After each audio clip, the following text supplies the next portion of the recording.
कल की भगवान के गुरु परशुराम ही क्यों होंगे। मित्रों, भगवान परशुराम ने अवतार क्यों लिया और उनके अवतार का उद्देश्य केवल सभी पापी क्षत्रियों का संहार करना था? तो ऐसा बिल्कुल भी नहीं है।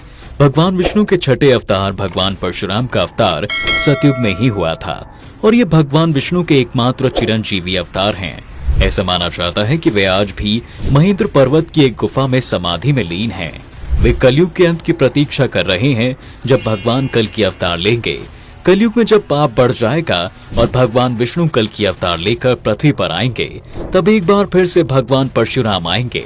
कल की पुराण के अनुसार चिरंजीवी भगवान परशुराम जी भगवान कल्कि को कली असुर का वध कराने के लिए अस्त्र शस्त्र की शिक्षा देंगे, और ऐसा इसलिए क्योंकि भगवान परशुराम से बड़ा अस्त्र शस्त्र का ज्ञाता दुनिया में कोई नहीं हुआ। परशुराम के निर्देश पर ही कल की भगवान शिव की तपस्या करेंगे और दिव्य शक्तियां भी प्राप्त करेंगे। भगवान परशुराम चरित्र में भगवान विष्णु के गुरु रूप अवतार हैं। जैसे वेदव्यास जी ने भगवान विष्णु के अंश अवतार रूप में वेदों और पुराणों की रचना कर सनातन धर्म को मजबूत किया, उसी प्रकार भगवान परशुराम ने भगवान शंकर से अस्त्र शस्त्र का ज्ञान प्राप्त करके संसार को अस्त्र शस्त्र की विद्या से समृद्ध किया है।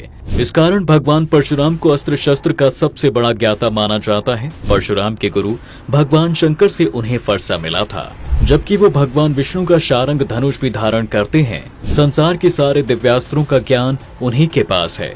भगवान परशुराम एकमात्र ऐसे विष्णु अवतार हैं जिन्होंने इस बात को सिद्ध किया कि श्री राम और श्री कृष्ण विष्णु अवतार हैं। जब भगवान श्री राम ने भगवान शिव का धनुष तोड़ा और जानकी से विवाह किया, और इसके बाद भगवान श्री राम की मुलाकात भगवान परशुराम से हुई। भगवान परशुराम ने ही उन्हें अपना शारंग धनुष देकर दुनिया को श्री राम के विष्णु अवतार के रूप में पहचान कराई।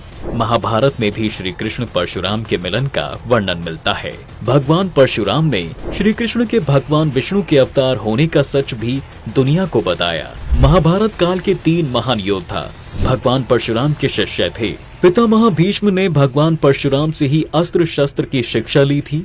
भगवान परशुराम द्वारा दी गई शिक्षा ही थी कि महाभारत युद्ध में भीष्म पितामह को कोई हरा नहीं सकता था। जब उनकी इच्छा हुई तब शिखंडी को आगे कर अर्जुन ने भीष्म पितामह का वध किया था। महाभारत के दूसरे महान योद्धा द्रोणाचार्य भी भगवान परशुराम के ही शिष्य थे।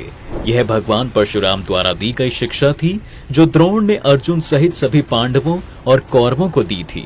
भगवान परशुराम की शिक्षा ही थी कि भगवान शंकर के अलावा गुरु द्रोणाचार्य को कोई हरा नहीं सकता था। महाभारत के तीसरे महान योद्धा कर्ण थे, जिन्होंने गुरु परशुराम से शिक्षा प्राप्त की थी, लेकिन एक गलती के कारण परशुराम से एक श्राप मिला था। महाभारत युद्ध के दौरान भयंकर युद्ध लड़ने वाला कर्ण अपने अंतिम समय में अपना सारा ज्ञान भूल गया और अर्जुन द्वारा मारा गया। भगवान परशुराम और कल्कि अवतार। मित्रों, हिंदू धर्म ग्रंथों में बताया गया है कि जब जब धरती पर पाप और अधर्म बढ़ता है, तब तक भगवान विष्णु किसी न किसी रूप में अवतार लेते हैं और पापियों का नाश करते हैं। नरसिंह, राम और कृष्ण के अवतार इस बात के प्रमाण हैं। हमारे धर्म ग्रंथों में विष्णु जी के 10 अवतारों का वर्णन मिलता है, जिनमें से अब तक वो 9 अवतार तो ले चुके हैं, लेकिन कलयुग में भगवान विष्णु का अंतिम अवतार होना अभी बाकी है। दोस्तों, ऐसा माना जाता है कि कलयुग अपने चरम पर होगा, तब विष्णु कल्कि का अवतार लेंगे और कलयुग का अंत करेंगे। कल्कि अवतार आज भी लोगों के लिए एक रहस्य है। हर किसी को यह जानने की इच्छा है कि भगवान विष्णु कल्कि अवतार कब लेंगे, कहाँ लेंगे, उनका रूप कैसा होगा और वाहन क्या होगा। मित्रों, जिस प्रकार त्रेता युग में रावण अधर्मी था, उसी प्रकार द्वापर युग में कंस अधर्मी था। कलयुग में कौन अधर्मी होगा? जो उन सभी से अधिक शक्तिशाली होगा। वह इतना शक्तिशाली होगा कि उसे मारने के लिए कल्कि अवतार हनुमान और परशुराम जी जैसे महान योद्धाओं को एक साथ आना होगा। वह कलि पुरुष जो देवताओं के समान शक्तिशाली हो जाएगा। जब समुद्र का मंथन हुआ तो उसमें से विष निकला, तो भगवान शिव ने उसे पी लिया।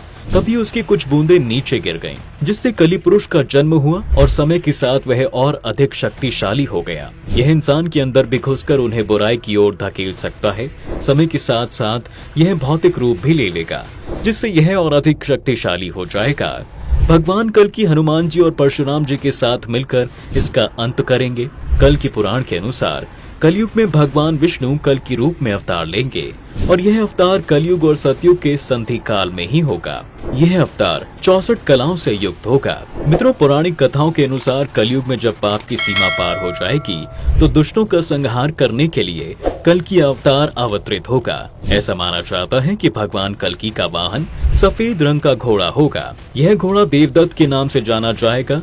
भगवान घोड़े पर सवार होकर संसार से पापियों का नाश करेंगे और धर्म की पुनः स्थापना करेंगे।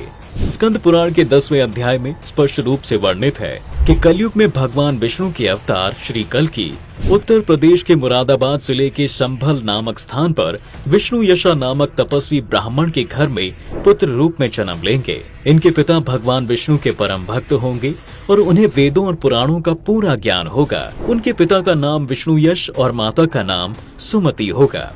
अग्नि पुराण के 16वें अध्याय में कल्कि अवतार को धनुष बाण लिए घुड़सवार के रूप में दर्शाया गया है और वह भविष्य में भी ऐसा ही होगा।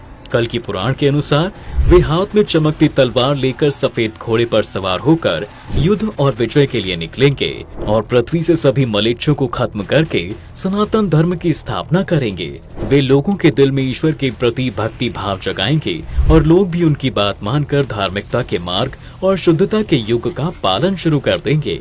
भगवान का यह अवतार संपूर्ण जगत में निष्कलंक भगवान के नाम से भी जाना जाएगा। कलयुग के अंत में कल्कि भगवान विष्णु के 10वें अंतिम अवतार होंगे। श्रीमद् भागवत पुराण और कल्कि पुराण के अनुसार भगवान कल्कि का अवतार कलयुग के अंत और सतयुग के संधि काल में होगा। पौराणिक मान्यताओं के अनुसार कलयुग 4,32,000 वर्ष का है, जिसका अभी प्रथम चरण ही चल रहा है। कलयुग का प्रारंभ 3102 ईसा पूर्व से हुआ था, जब 5 ग्रह मंगल, बुध, शुक्र, बृहस्पति और शनि मेष राशि पर 0 डिग्री पर हो गए थे। इसका मतलब 3102 प्लस 2025 इज इक्वल टू 5127 वर्ष कलयुग के बीत चुके हैं और 4,26,881 वर्ष अभी बाकी हैं और अभी से ही कल्कि की पूजा, आरती और प्रार्थना शुरू हो गई है।